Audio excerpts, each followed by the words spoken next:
საღამოშვიდობის ეთერშია ქრონიკის საინფორმაციო გამოშვება დღის მნიშვნელოვან სიახლეებს განსახოროშვილი გაგაცნობთ. 2015-2017 წლის საქართველოს რეგიონული განვითარების პროგრამა სამომავლო პერსპექტივები ამ სახელწოდების კონფერენცია გაიმართა დღეს თბილისი ქორთიერდ მარიოტში. შეხვედრას მინისტრებთან ერთად რუსთავის მერი დავით ჯიქიაც ესწრებოდა. კონკრეტულად თუ რა საკითხები იქნა ადგილზე განხილული, ნახეთ ჩვენ სიუჟეტში.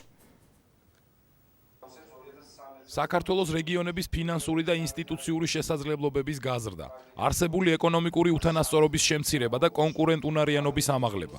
ეს ის თემებია, რომელზეც დღეს მთავრობის წარმომადგენლები მსჯელობდნენ. შეხვედრაზე საქართველოს მთავრობამ 2015-2017 წლებისთვის რეგიონული განვითარების პროგრამა წარმოადგინა.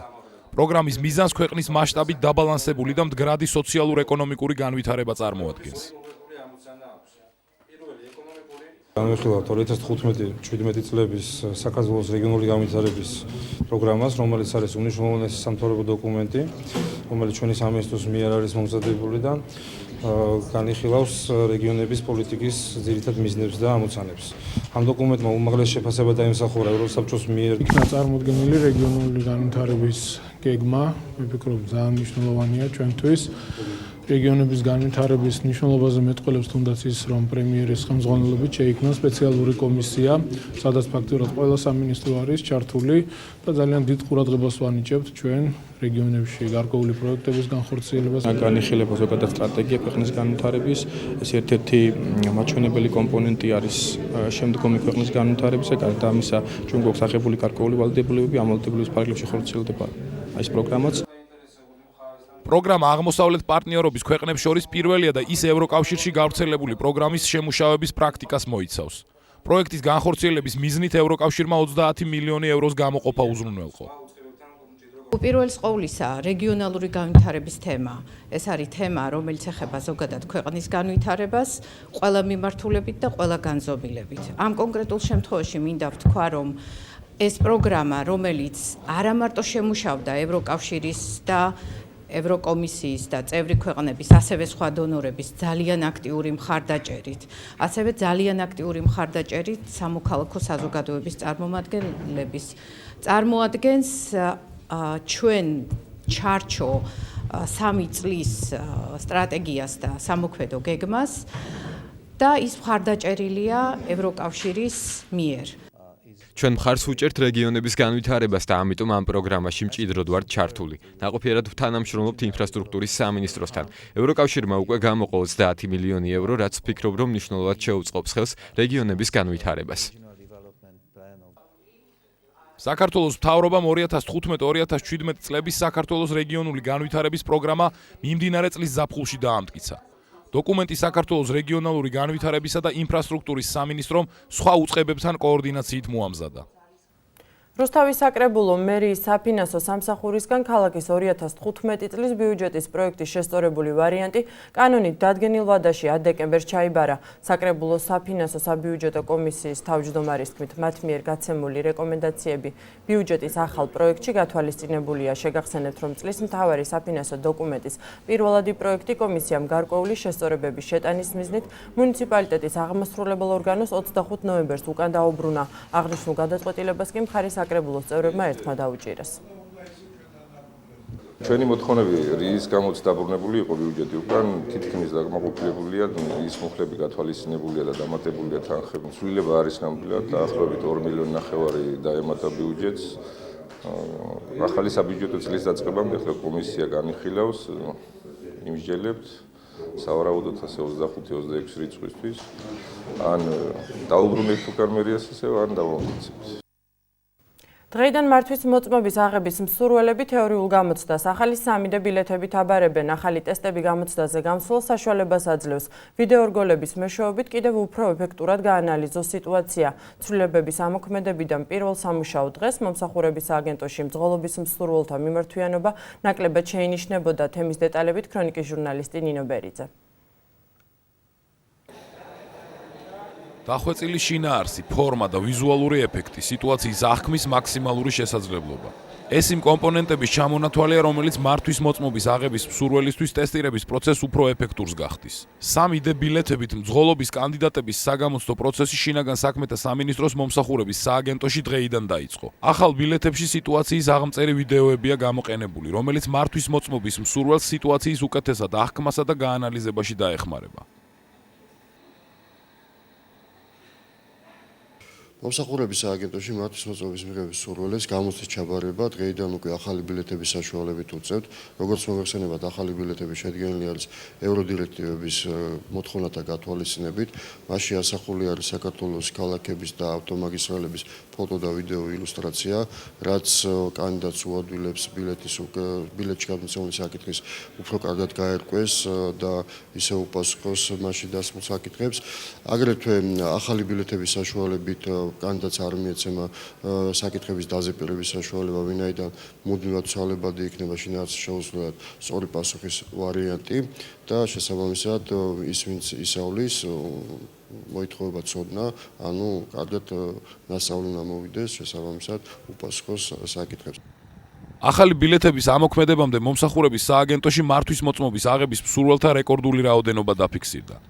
აღნიშნულის გათვალისწინებით მომსახურების სააგენტოს ხელმძღვანელობამ დღეს კიდევ ერთი გადაწყვეტილება მიიღო. კანდიდატები, რომლებმაც 2014 წლის 1 ნოემბრიდან 15 დეკემბრამდე ტესტირების თეორიული ნაწილი წარმატებით ჩააბარეს, პრაქტიკული გამოცდის ჩაბარებას 30 კალენდარული დღის ნაცვლად 60 დღის განმავლობაში შეძლებენ. იმ პირებს, ვინაც 1 ნოემბრიდან, ამ წლის 1 ნოემბრიდან 13 დეკემბრის ჩათვლით ჩააბარა თეორიული გამოცდები, იმის გამო რომ დიდი მოთხოვნა პრაქტიკულ გამოცდებზე და რიგებით დგას, გაუზარდა ვადა პრაქტიკული გამოცდის ჩაბარების მსურველებს 30 დღის ნაცვლად მათ მიეცათ 60 დღე და ამ 60 დღის ვადაში შესაძლებლობა ექნებათ გაიარონ პრაქტიკული გამოცდა, ჩააბარონ ისე რომ თავი აარიდონ რიგებს. შინაგან საქმეთა სამინისტროს მომსახურების სააგენტოს მიერ შექმნილი ბილეთებით მართვის მოწმობის აღების მსურველებს გამოცდის ჩაბარება როგორც ქართულ, ასევე ოსურ, აფხაზურ, ინგლისურ, სომხურ, რუსულ, აზერბაიჯანულ და თურქულ ენებზე შეეძლებათ. შინაგან საქმეთა სამინისტრო შობა ახალი წლის დღესასწაულების მოახლოებასთან დაკავშირებით მოსახლეობას პიროტექნიკის გამოყენების თაობაზე რეკომენდაციით მიმართავს. სამინისტრო მოუწოდებს მოქალაქეებს სიფრთხილით მოეკიდონ სადღესასწაულო ასაფეთქებელ საშუალებებს გამოიყენონ ისინი ინსტრუქციის მიხედვით და მოარიდონ პიროტექნიკას არასრულწლოვანი პირები, რადგან აღნიშნული საშუალებების არასწორად გამოყენება ხშირად სავალალო შედეგებით ჯანმრთელობის სხვადასხვა სიმძიმის დაზიანებებით სრულდება.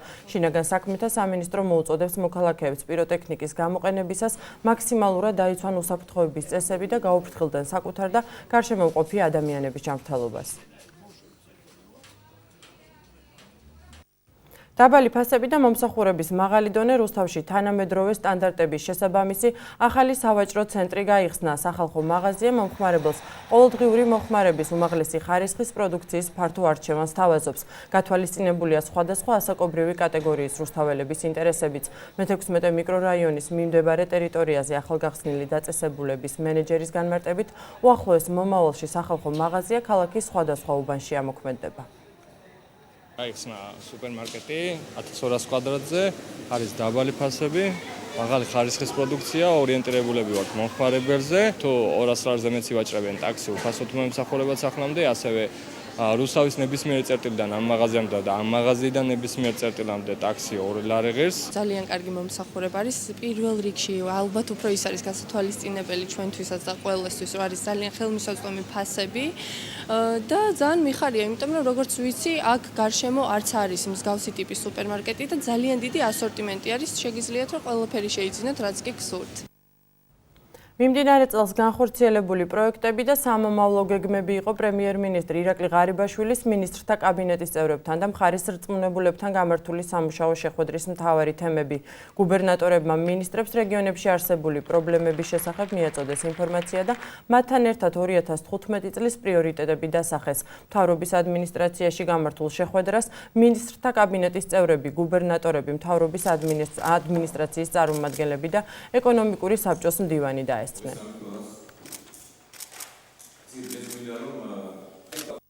ტურიზმი, ტრანსპორტი, სავაჭრო სამრეწველო პაკეტებს შორის ურთიერთთანამშრომლობა ეს საქართველოს პრეზიდენტის თურქმენ კოლეგასთან შეხვედრისას განხილული ძირითადი საკითხებია, რომელზეც მხარეებმა შეთანხმებას მიაღწიეს და შესაბამის ოფიციალურ დოკუმენტებსაც მოაწერეს ხელი. ვიზიტის ფარგლებში საქართველოსა და თურქმენეთის პრეზიდენტები ერთმანეთის პირისპირ, ხოლო შემდეგ გაფართოებული შემადგენლობით შეხვდნენ. ვიზიტის ბოლოს კი პრეზიდენტების ერთობლივი პრესკონფერენცია გაიმართა. დღევანდელ შეხვედრაზე ჩვენ დეტალურად განვიხილეთ ჩვენი ურთიერთობების დღის წესრიგის აქტუალური საკითხები და განსაზღვრეთ ურთიერთსასარგებლო თანამშრომლობის სამომავლო მიმართულებები.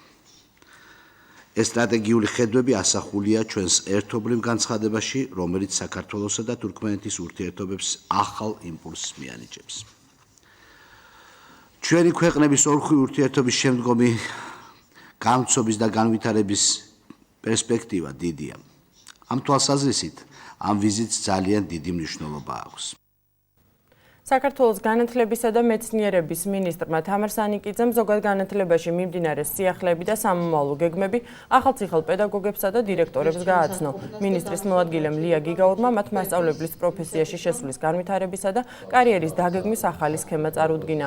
ახალი სახელმწიფო პოლიტიკა კი პედაგოგებს სამინისტროს ეკონომიკური დეპარტამენტის უფროსმა ლაშა საღინაძემ გააცნო. შეხვედრის ფარგლებში მინისტრმა და სამინისტროს სხვა წარმომადგენლებმა პედაგოგების შეკითხვებს უპასუხეს და მათი შენიშვნები და წინადადებები მოისმინეს. სამუშაო ფორმატში პედაგოგებთან შეხვედრა და სიახლეების წარდგენა სამომავლოდ ყველა რეგიონში იგეგმება.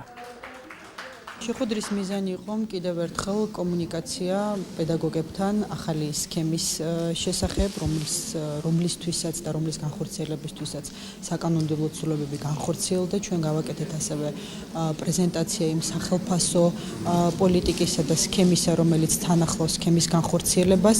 მე ვფიქრობ, რომ ძალიან კარგი და შთამბეჭდავია და სქემაც თავისი სახელმწიფო პოლიტიკით ბევრად უკეთეს მდგომარეობაში აყენებს პედაგოგს დღეს, ვიდრე აქამდე ის იყო.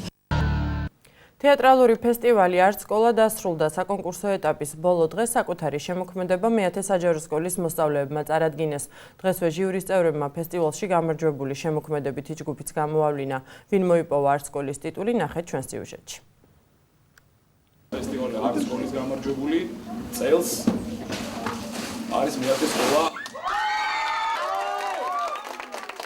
თეატრალური ფესტივალის ბოლო საკონკურსო დღე და გამოვლენილი გამარჯვებული არც სკოლის ტიტული მეათე საჯარო სკოლამ მოიპოვა. მოსწავლეებმა ტრაგიკული ცხოვრების მქონე ქალების როლი მოიდგეს და მაყურებელსა და ჟიურის სპექტაკლის სახელწოდებით სხვა სულიერი არსებები შესთავაზეს.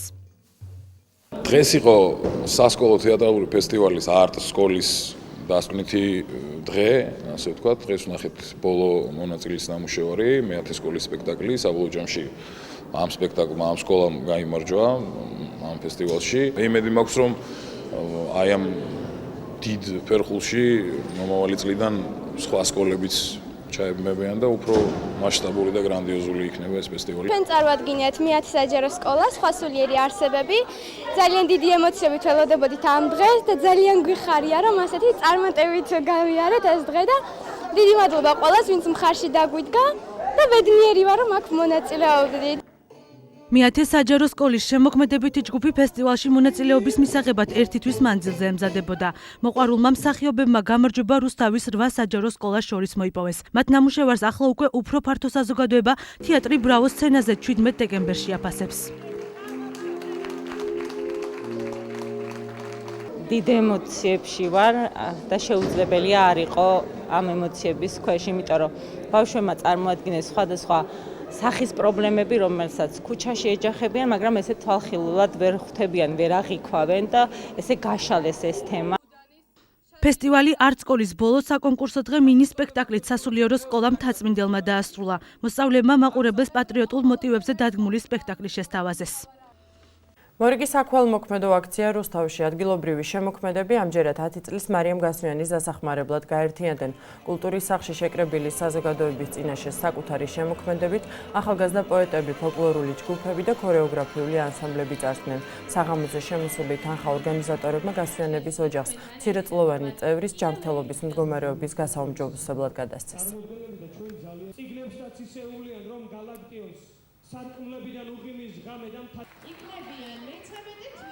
ვეხმარებით 10 წლის მარიამ გასვინას, რომელსაც სჭირდება ფეხის ორთეზები, ასევე მისი დიდი სურვილია რომ კონდეს საახალწლოდ კომპიუტერი და უნდა ასევე სათამაშო ჭურჭელი. მომღერლები რუსთავის მოცეკვავეები, მწერლები დავეხმარეთ ყველანაირად გვერდზე ამოვდექით ამ ადამიანს და ბევრი ასეთი მსგავსი საღამო უნდა გაკეთდეს რუსთავში და უფრო მეტი სიკეთე უნდა ვაკეთოთ, ეს ხალხისთვის და რწმენისთვის ძალიან კარგი იქნება. რაც შეეხება სპორტის სიახლეებს.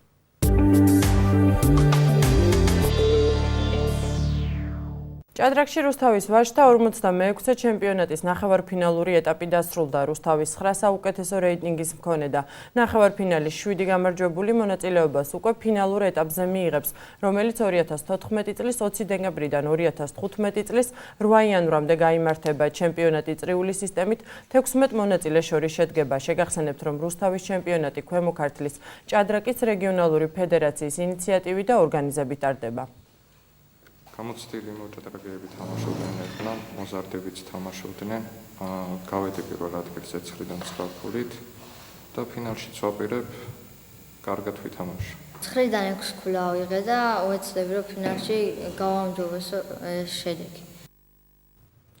სპორტისა და ახალგაზრდობის საქმეთა სამინისტროსა და ქართული ჭიდაობის ფედერაციის ერთობლივი ორგანიზებით ქართულ ჭიდაობაში 2014 წლის სეზონის შემაჯამებელი ტურნირი ფალავნობა 2014 გაიმართა. ფალავნობაში საქართველოს ყველა რეგიონის 80-მდე სპორტსმენი ჩაერთო. ტურნირი 4 წონით კატეგორიაში და აბსოლუტურ ფალავნობაში ჩატარდა. აღსანიშნავია, რომ 80 კილოგრამ წონით კატეგორიაში პირველი ადგილი ქვემო ქართლის რეგიონის წარმომადგენელმა ამბაკო ავალიანმა დაიკავა. საქართველოს 2014 წლის აბსოლუტური ფალავნობა ბექა ღვინიაშვილი გახდა.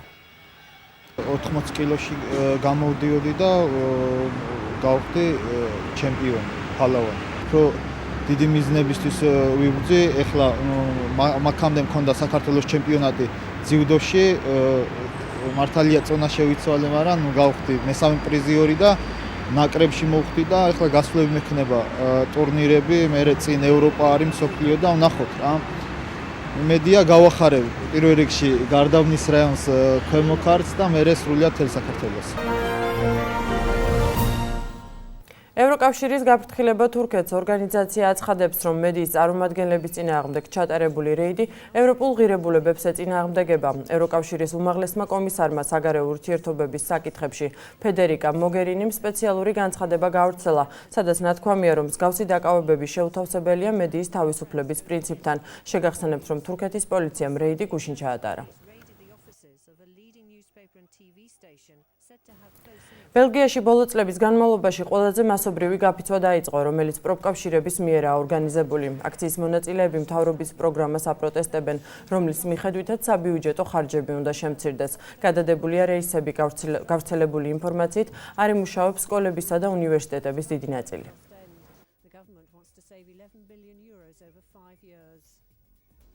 2014 წლის მის სამყარო 22 წლის აფრიკელი გოგონა გახდა. ლონდონში გამართულ ყოველწლიურ დაჯილდოებაზე 210 კონკურსანტიდან ჟიურის გადაწყვეტილებით მის სამყაროს გვირგვინი სამხრეთ აფრიკელ სტუდენტს ერგო, რომელიც სამედიცინო ფაკულტეტზე სწავლობს და ექიმობაზე ოცნებობს. მეორე ადგილზე უნგრელი ედინა კუშლარი, ხოლო მესამეზე ამერიკელი ელიზაბეთ საფრინი გავიდა.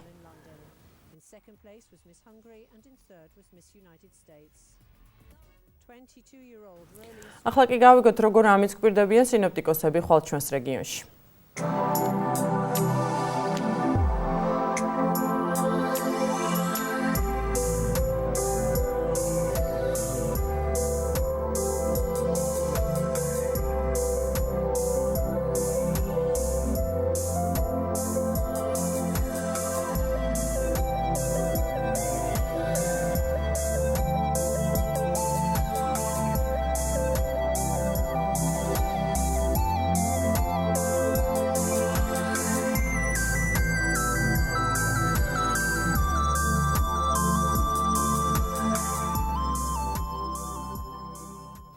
დღეისათვის სულ ეს იყო ჩემს ხელთ არსებული ბოლო ინფორმაცია. მშვიდობიან ღამეს გისურვებთ, ნახვამდის.